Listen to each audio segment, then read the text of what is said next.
सुनने से कई चीज़ें क्लियर होती हैं। आप चीज़ों को समझते हो कि किस तरीके से हमारा काम जैसे देखिए आप सबको दिख रहा है कि जो प्रेज़ेंट सिनेरियो है, उसमें एज़ अ इंजीनियर तो अगर हमारा डेवलपमेंट होता है, तो कहीं न कहीं काफ़ी टेक्निकल स्किल्स की ज़रूरत होती है। मतलब आप लोग को जो भी चीज़ें पढ़ाई जाती हैं, जो भी आपको प्रैक्टिस कराई जाती हैं, उनको आपको खुद से बहुत ज़्यादा प्रैक्टिस करने की ज़रूरत है। सॉफ्टवेयर का काफ़ी ज़्यादा यूज़ हो रहा है।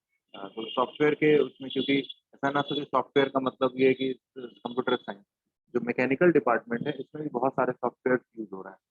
जिन सॉफ्टवेयर की हेल्प से हम बहुत सारे वर्क को करते हैं जो मैंने उसे भी बताया था जो आने वाला जो पूरा टाइम होगा, उसमें कहीं न कहीं जो एज मिलेगा वो उन्हीं लोग को मिलेगा जो सॉफ्टवेयर से काफ़ी ज़्यादा उनका अ, यूज़र फ्रेंडली होंगे, काफ़ी प्रोडक्टिव वे में सॉफ्टवेयर पे काम कर सकें। क्योंकि आप देखिए रीज़न क्या है मैं इस बात को कहने का कि जो मैकेनिकल एज़ जैसे अभी जो मैं आपको वर्कशॉप बता रहा था, इसमें जो आपको जो भी आपके बताया कि जो कारपेंटरी शॉप है या फिटिंग के बारे में बताया आपको, जितने भी शॉप्स के बारे में बताया, इनमें जो एक्चुअल में काम करते हैं, तो वो मैंने आपको बताया कि सब आईटीआई के लोग होते हैं या कई बार ऐसा भी होता है कि जो रूल है वो तो ये है कि आईटीआई का किया होना चाहिए बंदा, उसको ट्रेनिंग हो, फिर वो उस पे काम करेगा। बट टाइम काफ़ी तेज़ी से बदल रहा है तो और कहीं पे एजुकेशन का वो है तो बहुत बार ऐसा भी होता है कि लोगों ने कोर्स नहीं करी है बट वो काम को सीखते-सीखते मतलब जैसे कारपेंटर है तो कारपेंटर के साथ रहते-रहते ही उनको प्रैक्टिकल नॉलेज पूरा हो गया। भले उनके पास सर्टिफिकेट नहीं है बट प्रैक्टिकल नॉलेज का पूरा वो तो ये सब चीज़ें जो आप देखते हो आस-पास में मैकेनिकल का, वो नॉर्मली आईटीआई के लेवल पे काम होता है। जो जेईई होते हैं और सॉरी जो डिप्लोमा लेवल की चीज़ें हैं या आप आईटीआई में ही गए हो जो थोड़ा एडवांस जो स्मार्ट लोग हैं जो जिन्हें सॉफ्टवेयर पे काम कर लिया मतलब सॉफ्टवेयर का यूज़ करना मतलब सीएनसी मशीन है क्योंकि जितने भी आजकल जो आपको ये सारे ऑपरेशंस बता रहे थे, अब सीएनसी मशीन की यूज़ हो रही थी। याद होगा मैं पिछली क्लास में आपको बता रहा था कि मैन्युफैक्चरिंग में जो फील्ड की हम बात कर रहे थे मैन्युफैक्चरिंग टेक्नोलॉजी का ही ये पार्ट है आपका वर्कशॉप। तो मैं थोड़ा एडवांस मैन्युफैक्चरिंग पे चलता हूँ। जो चीज़ें आप पढ़ चुके हो, जो आपके सामने यहाँ पे जो स्क्रीन पे शो हो रहा है, ये तो वर्कशॉप का पार्ट था। वर्कशॉप में जैसे कि आपको ये सारी चीज़ें पढ़ाई ब्लैक स्मिथी है, कारपेंटरी है, fitting, foundry, tin smithy, welding और हाउसिंग, प्लम्बिंग। तो ये सारी चीज़ें आप वर्कशॉप में करते हो। बेसिकली हो क्या रहा है कि जो ये काम जो पहले एक मतलब जो पुराना कन्वेंशनल टेक्नोलॉजी है उससे हम काम करते थे, उनका प्रैक्टिस करते थे, बट जो अभी टाइम आ रहा है, तो मैंने आपको क्या बताया था कि जो 3D प्रिंटिंग है, 3D मैन्युफैक्चरिंग है, ये काफ़ी ज़्यादा रोल में आ रहा है। तो 3D में मैंने आपको उसके एडवांटेज बताया था कि 3D में जो हम कोई भी सामान बनाते हैं, तो वो कोई भी वर्कर नहीं बना रहा होता, वो पूरा का पूरा मशीन है, ऑटोमेटिक ऑटोमेशन के साथ वो लैस है। उसमें जो भी चीज़ें होती है ड्राइंग से हम पूरा ड्राइंग जो भी हमें जैसा भी ड्राइंग बनाना चाहिए वो बनाते हैं। फिर हम उसकी स्लाइसिंग करते हैं। स्लाइसिंग इन द टर्म मतलब हम उस पूरे कंपोनेंट को छोटे-छोटे पार्ट में कट कर लेते हैं और उन एक-एक लेयर का मतलब एक लेयर में हम स्लाइस कर लेते हैं, फिर एक-एक लेयर करके वो मैन्युफैक्चरिंग होता है। वो और पर मैंने अब इसको इसमें ये भी कहा था आपसे कि जब हम स्लाइसिंग करके और मैन्युफैक्चरिंग करके जब आप चीज़ों को बना रहे हो, तो यहाँ पे क्या मतलब क्या क्या इसके ड्रॉबैक्स हैं? तो वो उसमें मैंने कहा था आपको कि जब भी मास मैन्युफैक्चरिंग की बात होती है, जैसे अगर मान लीजिए एक ही जैसा अगर 100 कंपोनेंट बनाना है या 200 कंपोनेंट बनाना, फिर 3D प्रिंटिंग का या जो ये रैपिड मैन्युफैक्चरिंग इसको बोलते हैं, इन सब का कोई बहुत ज़्यादा रोल रह नहीं जाता। क्यों? क्योंकि अगर आपको 10 चीज़ें बनानी है और दसों डिफरेंट टाइप्स की बनानी है, फिर तो आप किसका यूज़ करोगे? 3D प्रिंटिंग का अलग-अलग उसमें फिर आपका जो स्टैंडर्ड मेथड है, जो कन्वेंशनल मेथड है, वो काम नहीं आएगा। लेकिन कन्वेंशनल मेथड मतलब जो पुरानी चीज़ें बनाते आ रहे हैं, तो उसमें जो जो मैन्युफैक्चरिंग हो रही चीज़ें स्टैंडर्ड प्रोडक्ट्स बन रहे हैं, जो स्पेशलाइज़्ड चीज़ें बन रही हैं, वो कैसे बनाएँगे फिर? उस दिन जब हम बात कर रहे थे, तो हमने सीधे बोला था कि 3D मैन्युफैक्चरिंग में इन चीज़ों की ज़रूरत पड़ती है। बट तो ऐसा नहीं है कि हम सिर्फ़ और सिर्फ़ मैन्युफैक्चरिंग जो प्रोडक्ट का कर रहे हैं, तो हम 3D प्रिंटिंग से ही कर रहे हैं। जो स्टैंडर्ड प्रोडक्ट हैं, जैसे स्टैंडर्ड करने का मतलब ये सेंस है, मैं आपको लाइव एग्ज़ाम्पल जो आप लोग यूज़ करते हो उससे बताऊँगा। जैसे नट बोल्ट और बेयरिंग में आपको बोलूँगा तो शायद बहुत लोग कई लोगों ने यूज़ किया और नहीं भी यूज़ किया। जैसे हमें स्टैंडर्ड प्रोडक्ट कहने का स्टैंडर्डाइज़ेशन ऑफ द प्रोडक्ट करने का क्या मतलब है? जैसे आप अ, जो जूता का दुकान होता है या चप्पल की दुकान होता है, वहाँ आप जाते हो, तो आप कभी भी अपने पैर का आप नंबर बताते हो, 8 नंबर है या 9 नंबर है या किसी का 7 नंबर आ रहा है, किसी का 10 नंबर आ रहा है, अगर काफ़ी बड़ा पैर है उसका तो 10 नंबर आ रहा है। तो वहाँ पे हम उसको ये नंबर बताते हैं। इसका मतलब है कि जो प्रोडक्ट बन रहा है, वो नंबर से बन रहा है। ऐसा नहीं है कि जैसे आप कोई भी क्लास में आपके XYZ है, सीएनसी का भी आप नाम ले लो, उसके वो जाएगा और वो उस अपने हिसाब से कहेगा बनाने को, वैसा नहीं। प्रोडक्ट जो बन रहे हैं, चाहे शूज हो गया या जूता या कपड़ा ही खरीदने की बात करें, जो सिलवाते हैं वो तो ठीक है कि आप अलग से ट्रेलर के पास जाके सिलवाते हो, पर जो एक बड़ी बड़ी कंपनी है, ब्रांड है, ये जो प्रोडक्ट्स बना रहे हैं, ये स्टैंडर्डाइजेशन ऑफ प्रोडक्ट कर रही है। मतलब आपको पैंट 32 कमर का या 34 कमर का, या आप मान लो ब्लैकबेरी है या और भी जितने भी कंपनी है, ये प्रोडक्ट वो बना रही है कि स्टैंडर्ड प्रोडक्ट। तो आखिर स्टैंडर्ड प्रोडक्ट बनेगा कैसे, और स्टैंडर्ड प्रोडक्ट में क्या मास मैन्युफैक्चरिंग का बहुत बड़ा रोल है कि आखिर हम मास मैन्युफैक्चरिंग कैसे करेंगे।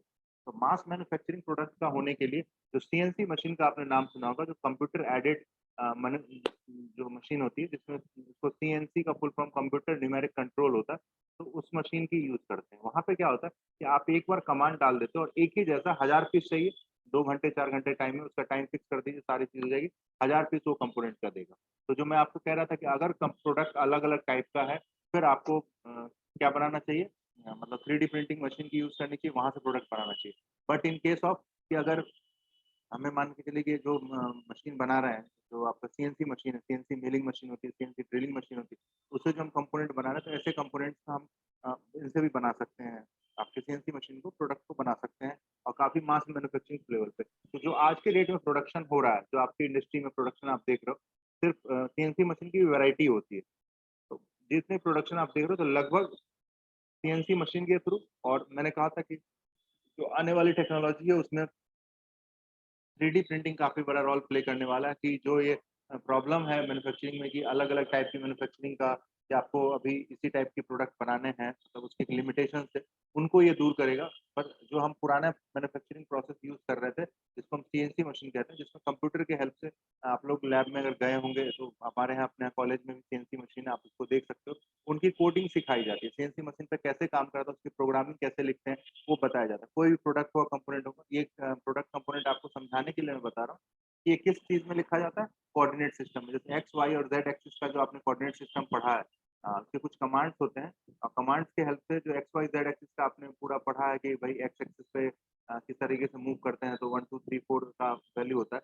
जो 3D कोऑर्डिनेट सिस्टम आपने पढ़ा होगा मैथ्स में, कि 3D ज्योमेट्री, जैसे 3D कोऑर्डिनेट ज्योमेट्री जिसको आप बोलते थे, उसके बेसिस से वहाँ पे कमांड लिखे जाते हैं। कैसे टूल टूल का मूवमेंट कैसे डिसाइड होगा, जो बाहर से जो हम मान ले किसी तरह का नुकसान ना हो, कोई तरह का लॉसेस ना हो, उसके लिए कोई एक्सीडेंट ना हो, उसके लिए हम उस पे शील्ड लगाते हैं, मतलब एक गेट टाइप का रहता है, वो गेट बंद होता है तभी मशीन स्टार्ट होती है। उन सब की कोडिंग रहती है। अगर कोई इमरजेंसी प्रॉब्लम आ गई, किसी तरह का अगर फेलियर हो गया, तो कैसे हम उसको रोकेंगे, इन सब का कोड डाला रहता है, और उन सब के प्रोसेस उनको सिखाई जाती है। तो जो इंजीनियर्स होते हैं या डिप्लोमा इंजीनियर्स होते हैं, उनको इन सब की ट्रेनिंग रहती है। अगर आप एज अ इसमें अगर एडवांस लेवल पे काम करना चाहते हैं, सीखना चाहते हैं, इसमें क्या है, इंडिया से ज़्यादा अगर मैकेनिकल इंजीनियर में बोलें, तो फोकस फॉरेन कंट्रीज में बहुत ज़्यादा है।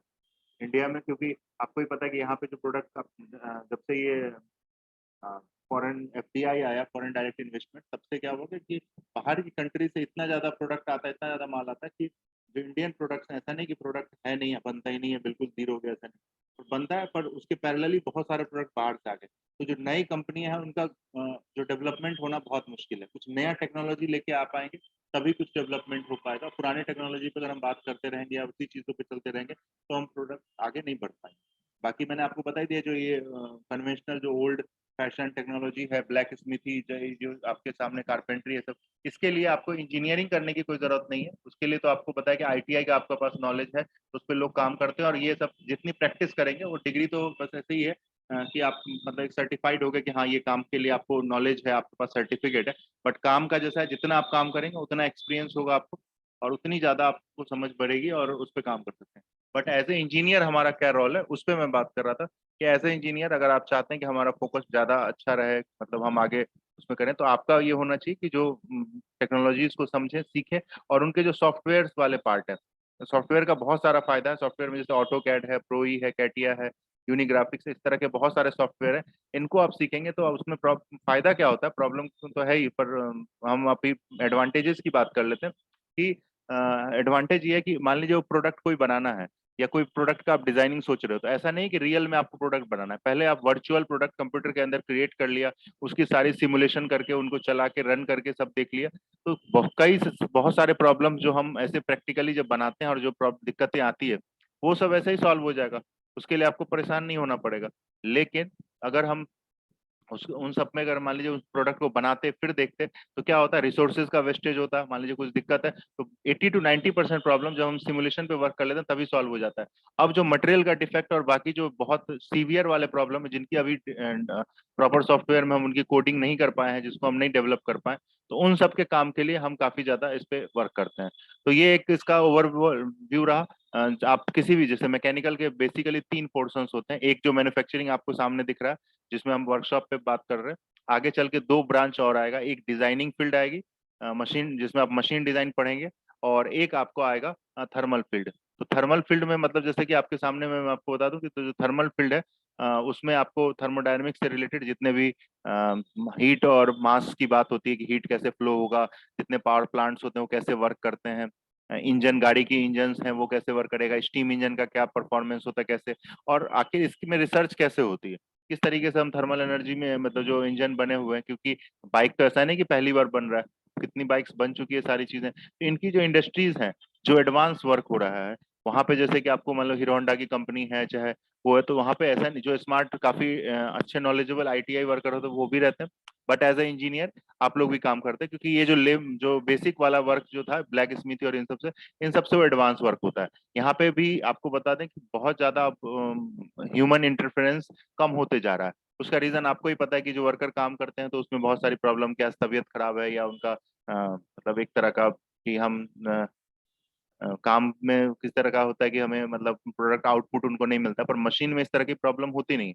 मशीन्स की अगर हम बात करें तो उसमें आउटपुट निकालना और सारी चीजें बहुत आसान होता है। तो धीरे धीरे आप जितने भी इंडस्ट्रीज हैं उसमें ऑटोमेशन देख रहे होंगे। बाबा रामदेव का ही कंपनी अगर आप मान के चलिए यूट्यूब और इन सब पे देखिएगा, तो कंपनी में जो लोग हैं जो काम करने के लिए बहुत कम है। वो जो जहाँ पे ह्यूमंस के बिना काम नहीं चलेगा वहीं पे उनको यूज किया जा रहा है, मतलब ह्यूमन का। बाकी जो भी चीजें बन रही है उन सबके मशीन, ऑटोमेटिक मशीनें बाहर से इंपोर्ट किया जाता है और उन सबसे बनाया जाता है।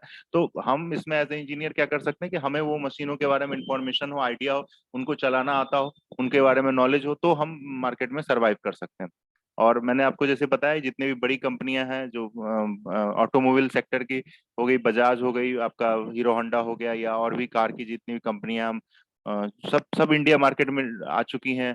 जो जितने भी 4 व्हीलर की कंपनियां वो भी, तो इन सब में इंजीनियर्स की रिक्वायरमेंट होती है और इन सब ये सब रिक्रूट करते हैं। यहाँ पे क्या होता है कि एक जनरल जो मतलब जो वर्कर है, जहाँ पे वर्कर की जरूरत है वो, और साथ में जहाँ पे मशीन लगी, ऑटोमेशन वाली मशीन है, पर फिर भी मेंटेनेंस के लिए तो आदमी चाहिए। मेंटेनेंस इन द सेंस ऐसा नहीं कि उसको खोल के उसकी सफाई करना है, उसमें तेल भरना है, ये काम नहीं है मेंटेनेंस। मेंटेनेंस मतलब अगर किसी तरह का कोई फेलियर हो गया, मशीन है, कोई प्रॉब्लम हो सकती है, और किसी तरह कोई प्रॉब्लम होता है तो किस तरह से उसको सॉर्ट आउट किया जाए कि उनका मैन्युफैक्चरिंग प्रोडक्शन ना रुके। कोई उसको देखने वाला होना चाहिए, ऑब्जर्वेशन का, कि किस तरीके से आप जो काम हो रहा है, कोई इस तरह की कोई कोडिंग में प्रॉब्लम हो गया कुछ भी, तो प्रोडक्ट गलत निकल रहा है। तो इन सब चीजों पे बहुत ज्यादा ध्यान देने की जरूरत है। तो ये सब चीजें आप एज ए इंडस्ट्रियलिस्ट, आप मतलब इंडस्ट्री के अंदर आप जाते हो तो इन सब चीजों पे आपको फोकस रहना पड़ता है। तो ये एक जनरल बातें थी इंडस्ट्री के रिगार्डिंग। फिर मैं आपसे जो ऑटोमोबाइल सेक्टर का बताई थी, सारे प्रोडक्ट्स प्रोडक्शन हो रहे हैं, उन सब का असेंबली होता है, असेंबली लाइन होती है, वहाँ पे काम होती है। जैसे बजाज का ही आपको जो हरिद्वार है वहाँ पे काफी बड़ा उनका मैन्युफैक्चरिंग यूनिट है, वहाँ मैन्युफैक्चरिंग भी होती है। पूरा पोर्शन जो बजाज की गाड़ियां हैं, बाइक, पल्सर, इनका बहुत सारा होता है। बाकी गुड़गांव में इनका असेंबली वाला पोर्शन रहता है, काफी असेंबली होती है इनके केसेस में। वहां पे सब जगह आपको पता है, मतलब जो भी मैं आपको इसलिए बोल रहा हूँ कि जितने भी काम होते हैं, अगर आप किसी घर में या आसपास हों तो उनसे पूछिएगा, हर जगह मशीनों का यूज होता है, मतलब ऑटोमेटिक कमांड्स के थ्रू होते हैं। आपको सिर्फ खड़ा रहना, देखते रहना कि प्रोडक्ट बन रहा है कि नहीं बन रहा, और कोडिंग जो प्रोग्राम आप प्रॉपर रन करवा पा रहे हैं कि नहीं पा रहे हो, ये आपके उसमें है। हेक्टिक शेड्यूल रहती है, मैं इसके लिए नहीं कह रहा कि आपको खड़ा रहना पड़ेगा, कई बार काम करते मतलब काफी टाइम वो करना पड़ता है, बट इसमें वो जरूर है कि आपको नॉलेज, मतलब ऐसा नहीं कि आपको पत्थर उठाना है या लोहे का नट बोल्ट को टाइट करना है, उस तरह की चीजें नहीं है। आपको जो मशीन नट बोल्ट टाइट करने के लिए मशीनें अवेलेबल हैं, कटिंग करने के लिए मशीनें अवेलेबल है, हर चीज के लिए मशीन है, बट आपको वहां पे खड़े होके आपका जो वर्क है कि आपको उसको ऑब्जर्व करना है, वो काम करवाना है। मतलब इंजीनियर काम करने से ज्यादा करवाने का महत्वपूर्ण होता है कि आप काम करवा पा रहे हो कि नहीं। जैसे ऐसा मैनेजर स्किल जिसको आप बोलते हैं कि आपकी मैनेजमेंट स्किल कैसी है, इन चीजों को चेक किया जाता है। एज ए इंजीनियर भले ही लोग एडवांस मैनेजर के लिए वो मास्टर्स कोर्स करते हैं, बट एज ए इंजीनियर आप जब पढ़ाई कंप्लीट करते हो तो आपको मैनेजमेंट की बहुत सारी चीजें सिखाई जाती हैं, जैसे ऑपरेशन मैनेजमेंट है, ऑपरेशन रिसर्च है, जिसके रिगार्डिंग आपको पता चलता है कि इंडस्ट्री में किस तरीके का काम होता है, कैसे काम होगा, क्या क्या चीजें वर्क एर्गोनॉमिक्स क्या होती है, किस तरह का आपको एनवायरनमेंट रखना चाहिए इंडस्ट्री में ताकि ज्यादा से ज्यादा काम हो। तो ये सारे सब्जेक्ट जब आप पढ़ेंगे तो धीरे धीरे आपको समझ में आएगा। बट ये है कि आप एज अ लेमैन अगर आप पढ़ाई करते हैं तो आपका ये है कि आपको सॉफ्टवेयर के लिए बहुत ही ज्यादा वेल प्रिपेयर्ड रहना चाहिए। उन चीजों को आप धीरे धीरे, क्योंकि आपका फर्स्ट ईयर अब खत्म ही हो रहा है, तो अब आप जो पढ़ रहे हैं उनके लिए सॉफ्टवेयर पे थोड़ा ज्यादा शिफ्ट होइए। सॉफ्टवेयर उनका देखिए, जैसे अभी पहले आपको बता दूं कि आज से 2 साल 3 साल जो आप लोग को बैच आया है उससे 2 साल पहले जो आप लोग को बीटेक वाला कोर्स है उससे पहले हम लोग मशीन डिजाइन ड्राइंग जैसे सब्जेक्ट पढ़ाते थे, जिसमें बच्चा पे हाथ से ड्राइंग बनाता था। और 2 साल पहले आरजीपीवी ने बंद कर दिया। आईआईटी से जब रिवाइज होके जब इससे पहले आपके एजुकेशन मिनिस्टर जो 90 वाला सेशन था 2019 वाला, उसमें जो रमेश पोखरियाल निशंक आपके ह्यूमन जो एचआरडी मिनिस्टर थे, उन्हें सिलेबस पूरा चेंज करवाया। तो उन चीजों को आउटडेटेड कर दिया। जो जो आपने वर्कशॉप के कह रहा हूँ, वो मशीन ड्राइंग वाला जो पोर्शन है उसको हटा दिया। मशीन डिजाइन अभी भी है, पर ड्राइंग के लिए आपको AutoCAD, ProE, CATIA, Unigraphics, SolidWorks, इन तरह के सॉफ्टवेयर को आपको सीखना है, जो आपके सिलेबस में भी वही दिया हुआ।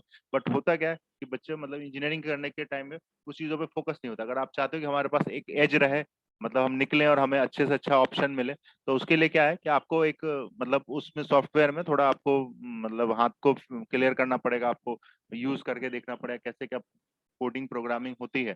आपको अभी ये नहीं समझना है, जैसे आपको कुछ बोला फलाना चीज बनाना है, तो आपको बस ये बनाने से मतलब वो कैसे बनता है, मतलब सॉरी उसके रिसर्च कैसे होगी, वो ऑब्जेक्ट पे कैसे फोर्स लगे क्या लगेगा, वो सेकेंडरी लेवल की चीजें। प्राइमरी लेवल पे कि हमको प्रोडक्ट बनाने आना चाहिए। एज ए इंजीनियर हमें प्रोडक्ट पता होना चाहिए कि अगर कोई चीज बनानी है, जैसे अगर मान लीजिए हैमर ही है, इस हैमर को 3D में सॉलिड वर्क्स में बनाना है तो कैसे बनेगा, उसमें क्या क्या कोडिंग होनी चाहिए, ये सब बेसिक्स में सिखाया जाता है। आपको इन चीजों पे तैयार रहना चाहिए कि अगर आपको वहां कोई बोलता है कि भाई आप हमको हैमर इस साइज का हैमर बना दो, या ये एक ड्राइंग है इसके साइज का, आपको मान लीजिए बॉयलर का ही कोई पार्ट है, टरबाइन ही ब्लेड है, कुछ भी जो भी आपसे बोल रहा है आप उसको बना सको। तो अगर आपको बनाने आता है तो आप वहाँ पे इंडस्ट्री में काफी इजिली और अच्छे मतलब अच्छा पैसा, ऐसा नहीं कि आपको जो आप वर्कर सोच रहे हैं कि 20,000 15,000, नहीं, मतलब ठीक ठाक पैकेज में आपको रखा जाएगा। पर अगर आपको वर्क नहीं आता है, आपको उस सॉफ्टवेयर का कुछ आइडिया नहीं है, तो फिर आप इंडस्ट्री के किसी काम के नहीं हो, आपको आउटडेटेड कर देगा। एज अ फर्स्ट ईयर आप लोग फ्रेशर हो, अभी स्टार्ट कर रहे हो, तो हमने सोचा कि आप लोग को इन सब चीजों के बारे में भी थोड़ा बता दिया जाए, कि ताकि आपके जो 3 साल का जो अभी समय बचा है, जो मेन आपका टाइम है जिसमें आप पूरा कोर टेक्निकल पढ़ेंगे, उसमें आप काफी ज्यादा अच्छा कर सकते हैं। एक तो ये उसमें रहा कि आपको सॉफ्टवेयर के उसमें आपको अच्छा परफॉर्म करना है, उसको सीखना है, प्रोसेस करना है। बस बाकी अगर आप लोग में से कोई गेट और इन सब की हायर स्टडीज में जाना चाहता हो, तो उन सब के लिए भी आप लोग गेट के, जैसे आपने सुना भी होगा या जिन्हें नहीं सुना उनको पता होना चाहिए कि गेट एग्जाम्स होते हैं। आईआईटी हर साल ये एग्जाम करवाती है, ऑर्गेनाइज करवाती है। इसके थ्रू क्या होता है कि और जैसे आपने जेई मेंस दिया था, एडवांस दिया था सॉरी, तो एडवांस के थ्रू अपन आते हैं एग्जाम वो कराते हैं, वैसे ही गेट के थ्रू भी एग्जाम होते हैं। उसमें सिर्फ मैकेनिकल इंजीनियरिंग क्वेश्चन आते हैं, और उनमें अगर आप मैकेनिकल इंजीनियरिंग और मैथ्स रहती है, थोड़ा बहुत एप्टी रहती है, इन सबको आप अगर फोकस्ड होके इन पे अगर आप क्वालिफाई कर जाते हो, तो गवर्नमेंट आपको स्टाइफंड देती है आगे की पढ़ाई के लिए। 12,400 रुपये भी स्टाइफंड मिलता है। एमटेक के लिए 2 साल के लिए आपको मिलेगा। आपको सारे आईआईटीज एनआईटीज में जो गवर्नमेंट इंजीनियरिंग कॉलेज है, और अदर मतलब एलएनसीटी और बाकी भी कॉलेजेस जहाँ पे भी अवेलेबल हैं, उन सब में भी आपको स्टाइफन ये पैसा मिलता है।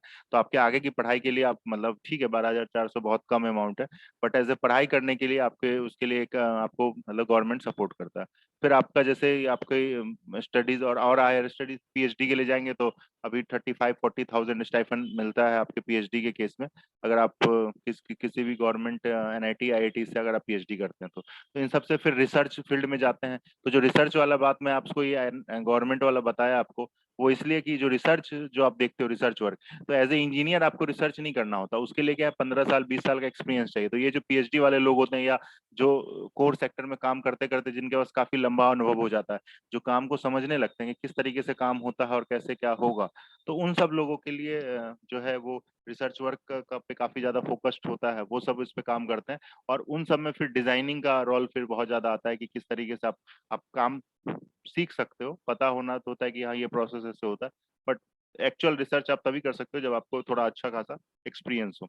तो जो लोग एक्सपीरियंस लोग होते हैं जिनमें इनका काम करते हैं, इनका पूरा प्रोसेस करते हैं, उन सबको पता रहता है कि किस तरह से हम चेंजेस लाएंगे, कहाँ पे क्या प्रोडक्ट में चेंजेस होगी वो मार्केट में। आप उसका एग्जांपल मैं आपको ये बता दूं कि जैसे आप देखते हो गाड़ी है, हर साल का मॉडल आता है, 2021 का मॉडल है, 20 का मॉडल है, 19 का मॉडल है, कुछ ना कुछ मॉडिफिकेशन होकर हर साल मॉडल आ रहा है। अब जो मॉडल दे रहे हैं वो सब तो R&D टीम है जो रिसर्च एंड डेवलपमेंट विंग में काम करता है, उसमें PhD वाले लोग भी होते हैं और कई पुराने जो अनुभवी जो काफी ज्यादा साल से एक्सपीरियंस है और काफी स्मार्ट है, मतलब जिनको इस चीजों का आइडिया है, भले उनने बीटेक किया। अब ऐसा तो है नहीं कि कोई मान लीजिए कोई PhD की डिग्री करेगा तभी उसमें पर्टिकुलर स्किल डेवलप होगा।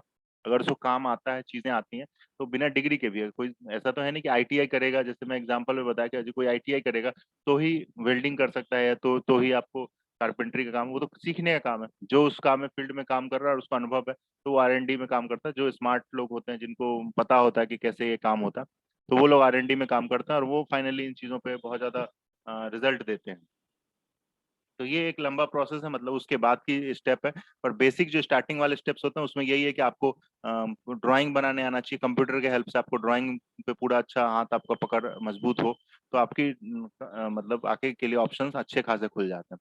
उसमें आपके पुणे के साइड में, दिल्ली के साइड में, हैदराबाद, इंडिया में आपको बता दें उधर साउथ में बेंगलोर और इन सब में तो जॉब्स है ही। बाद में फॉरेन में भी आपकी काफी ज्यादा वो हो जाते हैं, जो 2-4 साल जॉब करने के बाद अगर आप इन सॉफ्टवेयर के फील्ड में रहते हैं तो अमेरिका भी बहुत सारी कंपनी है जो इंडिया में ही मतलब इन्वेस्ट करती है, जैसे सीमेंस और बहुत सारी ऐसी कंपनियां हैं जो इंडिया में, सीमेंस तो जर्मनी की है, लिवॉन है अमेरिका की कंपनी।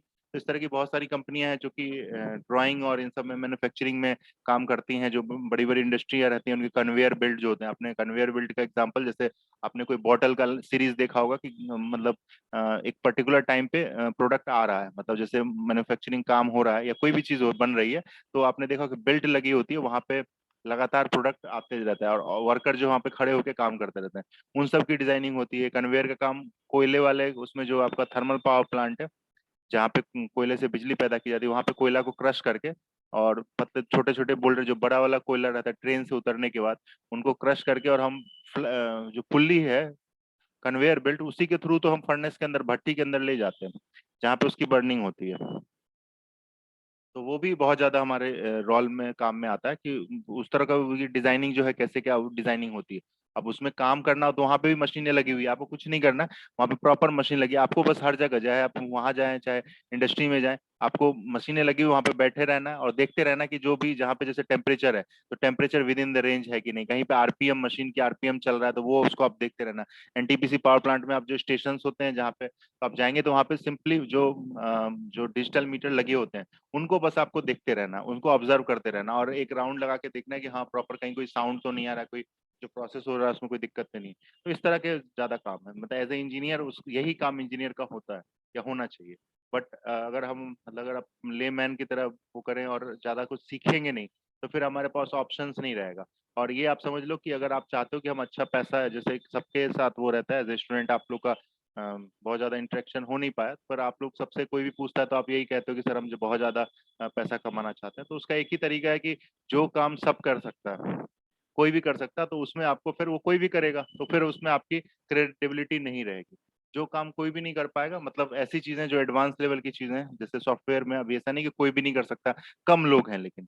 अब जैसे मिट्टी उठाना है या छत का वो करना है या ये ब्लैक स्मिथी का आपको मतलब काम करना है, तो कोई भी आपको बहुत सारे लोग मिल जाएंगे जो इस काम को कर सकते हैं। तो इसमें आपको ज्यादा इनकम नहीं होगा। जो काम जैसे ड्राइंग पे काम करना है या ड्राइंग बनाना है, उसकी मॉडलिंग करनी है, इसमें इसमें कम लोग हैं तो उनकी पैकेज अच्छी रहती है, उनको पैसा अच्छा मिलता है। तो इस तरह की चीजें मतलब हो रही हैं या होती हैं, तो उनको आपको देखना है। तो ये सारी चीजें थी। आप लोग की तरफ से भी कोई क्वेश्चन हो, क्वेरी हो तो पूछ सकते हैं आप।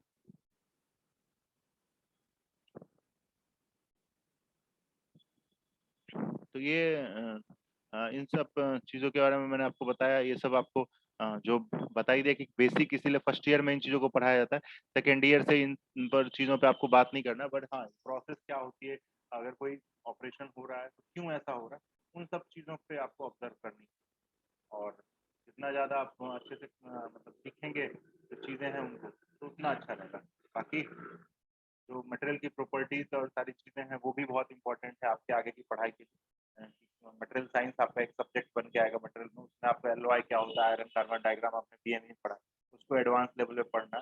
बीएमई जो आपका है वो बेसिक्स है, मतलब काफी जो इंजीनियरिंग के पोर्सन जो आपको पढ़ाए जाएंगे उसका एक आइडिया आपको लग जाता है किस तरीके से आपने पिछले सेमेस्टर में बीएमई पढ़ा भी था। तो वही सब चीज़ें जब स्टार्ट होगी, जैसे आपका जो सब्जेक्ट था उसमें स्ट्रेंथ ऑफ मटेरियल जो फर्स्ट यूनिट था उसमें आपने जो मैकेनिकल प्रॉपर्टीज पढ़ी, फिर यूटीएम मशीन और इन सब के बारे में बात किया, तो वो स्ट्रेंथ ऑफ मटेरियल है उससे या काइनेमेटिक्स ऑफ जो मटेरियल है उससे वो वहाँ पे स्टार्ट होता है। फिर उसके बाद काइनेमेटिक्स ऑफ मशीन आती है, डायनामिक्स ऑफ मशीन आती है, जिसमें मशीन किस तरह से मूव करता है, उन सब की स्टडी कराई जाती है। तो वो सब तो है ही, पर सब जगह मतलब आप जिस भी फील्ड में जाओगे वहाँ आप देखोगे ऑटोमेशन की चीज़ें आ रही है, उसमें सॉफ्टवेयर बन रहे हैं, सॉफ्टवेयर डेवलप हो रहे हैं, तो उन सबके प्रोग्राम्स और उन सब चीज़ों को अगर आप समझ पा रहे हो, जितना एडवांस लेवल की चीज़ें आप समझ पाओगे उतना ज़्यादा आपके काम वो आसान हो जाता है काम। तो इसलिए आपको काफ़ी ज़्यादा वो रहना है, किस तरह से काम करना है। जनरल पॉइंट्स में यही सब चीज़ें हैं। बाकी बात करने के लिए तो बहुत कुछ है, अगर आप लोग की तरफ से भी कुछ वो क्वेरीज हो तो मैं उस पर कुछ अपना पॉइंट रखूँगा। बाकी आप लोग ध्यान से इन चीज़ों को तैयार कर लीजिए, ताकि क्योंकि एक जो एक ब्रिज है, मतलब आपको bridge courses time to time करने पड़ते हैं। ब्रिज कोर्सेज किसको बोलते हैं?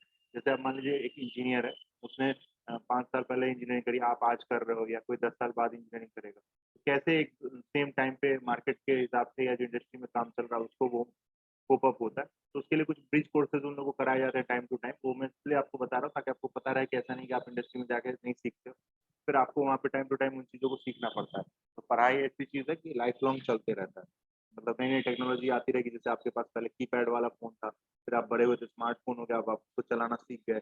बहुत सारी ऐसी चीज़ें हैं जो आप धीरे-धीरे सॉफ्टवेयर के ही या जो मोबाइल के ऐप में नए-नए ऐप आ रहे हैं उनको आप चला रहे हो, सीख रहे हो। वैसे ही यहाँ पे कोडिंग के और इनकी कोडिंग के रिलेटेड जिनको आपको करना है, काम करना है, उसको सीखना है। ये बहुत इंपॉर्टेंट चीज़ें रहती हैं, इन पे आप फ़ोकस होके काम करेंगे तो आपको बहुत कुछ नया पुराना सीखने को मिलेगा। ठीक है, आप लोग कोई है क्लास में सुन रहा है मेरी बात की नहीं? Yes sir. Yes sir. चलिए कम से कम कुछ लोग तो सुन रहे हैं, अच्छी बात है। यही सब चीज़ें हैं, मैं आज क्योंकि आज की क्लास में अपन पहले ही पढ़ चुके हैं, सारी बातें हो चुकी है, तो हमने चाहा कि इन जनरल आप लोग को एक ओवरव्यू आइडिया दिया जाए, और आप लोग की तरफ से अगर कुछ आपको कुछ पूछना हो तो आप पूछ सकते हैं। वेलकम है। फिर मैं 2 मिनट तक बोलूँगा, आप लोग कुछ पूछ लीजिए, फिर नहीं तो फिर मैं आगे स्टार्ट करूँगा थोड़ा बहुत और क्या-क्या ऑप्शंस हैं, उन पे हम बात करें।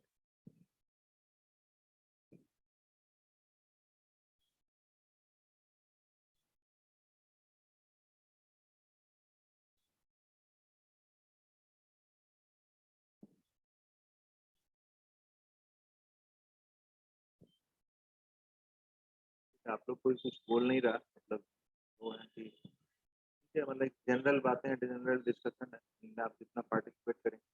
बाकी वर्कशॉप के लिए तो मैंने आपको पहले ही गाइड कर ही दिया कि आप लोग फाइल तैयार कर लीजिए। मैंने उस दिन भेज भी दिया था मैनुअल आप लोग को। जैसे कॉपी फाइल है उसमें अगर जो आपको पीपीटी में भेजा है वो भी आप थोड़ा बहुत जैसे उस टॉपिक में लिखेंगे तो उससे क्या होगा कि आपको ही आपकी चीज़ें क्लियर होंगी, मतलब कि इसमें क्या क्या टूल्स यूज होते हैं, क्योंकि जो लैब में तो सिर्फ लैब मैनुअल में दिया हुआ है कि हम क्या प्रोसेस करते हैं, पर उसकी जो एक जनरल स्टडी है उसके रिलेटेड वो ऐसा मैंने आपको बताया कि जो काम होता है वो करते हैं, पर नॉलेज आपको हर चीज़ की होनी चाहिए। जैसे वर्कशॉप में क्या काम होता है, या किस तरह से टेम्परेचर, या जैसे यहाँ पे रिक्रिस्टलाइजेशन टेम्परेचर की बात हो रही है, तो ये क्या है, किस तरीके से काम करता है। आप जितना एडवांस आपका नॉलेज होगा उतनी ज़्यादा आपकी अच्छी पकड़ बनेगी, उतना ज़्यादा आप मार्केट में कम्पीट कर पाएंगे। जो टेक्नोलॉजीज चल रही हैं उनसे आप रूबरू हो पाएंगे या उन चीज़ों के साथ आप काम कर पाएंगे। तो उसके लिए क्या बहुत ज़्यादा इंटेंसिव लर्निंग की ज़रूरत, आपको बहुत ज़्यादा समय देने की ज़रूरत है। तो जो भी चीज़ें आपके सामने गुजर रही हैं, फर्स्ट ईयर है अभी, तो आपको ये एग्जाम्स होंगे, तो आप जो भी सब्जेक्ट आपके सामने उनको अच्छे से पढ़ें, तो उनको अच्छे से देखें, वो करें। और ये सब चीज़ें जो आपके सामने हैं इनको आपको आगे भी समझना है, करना है, तो उस हिसाब से आपको इसको तैयार करना है। ड्राइंग जो आपको ऑटोकैड है, अभी तो ईडी पढ़ ही रहे हैं, तो आप लोग को पता ही होगा ईडी में जो आप ड्राइंग बना रहे हो, तो उसके साथ साथ जो आपका जो लास्ट के जो 2-3 यूनिट होंगे उसमें ऑटोकैड का काफ़ी ज़्यादा वो जो ड्राइंग बनाते हैं कंप्यूटर के अंदर, उसमें ऑटो कैड बेसिक कमांड है, मतलब बेसिक टू बेसिक जो ऑटो कैड है उसी से बात होती है। और जितने भी आपको जो कैड सॉफ्टवेयर यूज करके, चाहे प्रो ही हो, कैटिया हो, यूनिग्राफिक्स हो, जितने भी सॉफ्टवेयर, या आजकल सॉलिड वर्क्स भी काफ़ी ज़्यादा यूज में हो गया, तो इन सब जितने भी देख रहे हैं ये सब वहीं से कहीं ना कहीं कंडक्ट होता है। और प्रोग्रामिंग का और इन सब चीज़ों का वही है कि जो एडवांस प्रोग्रामिंग, जैसे ये तो ड्राइंग टूल्स हैं, प्रोग्रामिंग की बात करें तो आजकल मैटलैब होती है, उस पर प्रोग्रामिंग करी जाती है। और भी सॉफ्टवेयर हैं जैसे कि आप जावा है, ये सब तो हैं ही। पर वो सब में सॉफ्टवेयर का काफ़ी ज़्यादा यूज़ है, पर मैकेनिकल के प्रोग्रामिंग भी आजकल मैटलैब और इन सब पे होने लगी है, जिससे कि काफ़ी ज़्यादा इंडस्ट्री में इनको हेल्प मिलता है। तो सॉफ्टवेयर का जितना ज़्यादा नॉलेज होगा, उतना आपके लिए अच्छा रहेगा इंडस्ट्री के पॉइंट ऑफ व्यू से। ये बार-बार मैंने सॉफ्टवेयर वाली बात पे फोकस बस इसीलिए किया।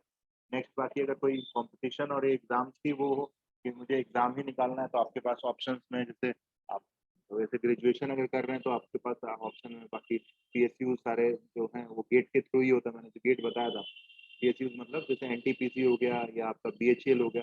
अब इन सब में बहुत कम इंजीनियर्स की रिक्रूटमेंट होती है, पर इन सब का ऑप्शन क्योंकि अब अलग से एग्ज़ाम नहीं था। जैसे सेल इंडिया है, जो स्टील अथॉरिटी ऑफ इंडिया है उसका एग्ज़ाम हो गया, ओएनजीसी हो गया या इंडियन ऑयल हो जो है, ये सब या बीपीसीएल जितनी भी कंपनी है, इन सब में लगभग जगह पे गेट के थ्रू ही इनकी रिक्रूटमेंट होती है। इसमें जो अच्छे रैंक होल्डर होते हैं, उनकी वो होती है। बाकी आपके पास एक 2 एग्ज़ाम्स और हैं आपके सामने, जो एक तो आपका आईईएस का एग्ज़ाम होता है, इंडियन इंजीनियरिंग सर्विसेज़। आजकल उसमें भी रिफॉर्म हुआ है, जो पूरी जो सिविल सर्विस थी, अभी मोदी जी जब आए हैं सेकंड टाइम, तो उसमें रिफॉर्म किए हैं। तो इस पिछले साल का जो ईएस का पेपर भी काफ़ी लेट हो रहा है। इस बार जो पेपर हो रहा है काफ़ी लेट हो रहा है, तो उसमें भी काफ़ी ज़्यादा मतलब आपके पास ऑप्शंस है, वो भी एक ऑप्शन है कि आप उसको लेके चल सकते हो।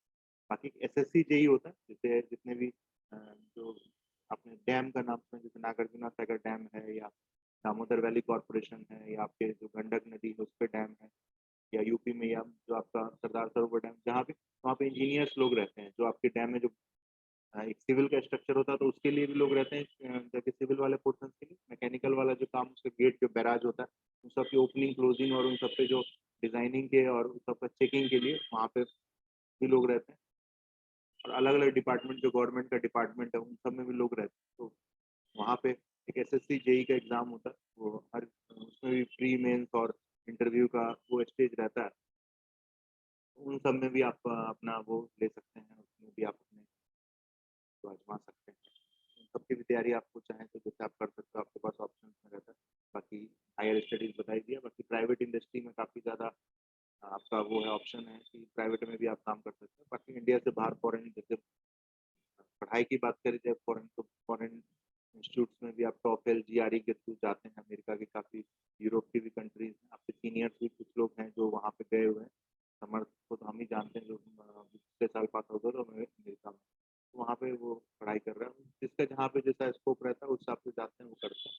तो आपके पास वो सारे ऑप्शन हैं खुले हुए।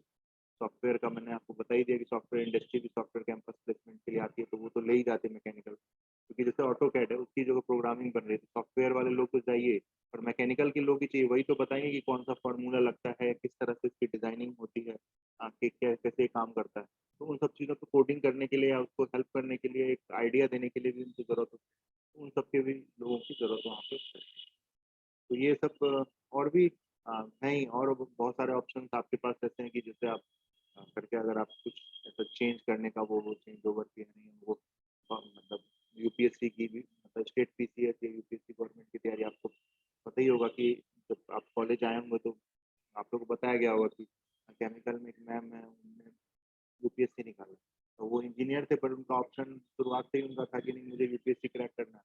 तो वो सब भी सारे ऑप्शन आपके पास, आपको जैसा भी आपका वो मेन ये है कि आप टारगेट बनाइए कि हमें क्या करना है, और अभी से ही 3 साल का समय अभी से लग जाइए, तो धीरे धीरे आप उस चीज़ को अचीव कर लेंगे। 3 साल बीटेक करते हुए जैसा आपका ऑप्शन होगा, जैसे अगर कैंपस का है तो फाइनल ईयर में मिल जाएगा। अगर जॉब का ऑप्शन है तो फिर 2-3 साल, ये 1-2 साल और आपको समय देना पड़ेगा। मास्टर्स के लिए भी है, तो आप अगर गेट निकाल लेते हैं फाइनल ईयर में तो उसके बाद जा सकते हैं। तो जैसा ऑप्शन तो उस हिसाब से आपके। और एक चीज़ और ये है कि आप अपने फैमिली बैकग्राउंड को ज़रूर देखिए कि आप कितना क्या आपको मिलता है स्कोप है। जैसे अगर आपको स्टूडेंट क्रेडिट कार्ड और इन सबसे आपकी या लोन है आपके, तो आप समझ जाइए कि हाँ मतलब थोड़ा सा ज़्यादा आपको समय नहीं मिल पाएगा, तो आप फिर उसी हिसाब से अपने आप को वो करिए कि अभी से ही, बाद में आपको दिक्कत ना हो, अभी से ही हो। तो ये सारी चीज़ें हैं, इनमें आप जितना ज़्यादा अपने आप को वो रखेंगे उतना अच्छा रहेगा। अभी से ही आपका, क्योंकि अब फाइनली कोर में आपकी सेमेस्टर के बाद जो आपका सेकंड सेमेस्टर खत्म हो रहा है, तो फाइनली जो कोर ब्रांच है उसके तहत आपकी एंट्री होगी।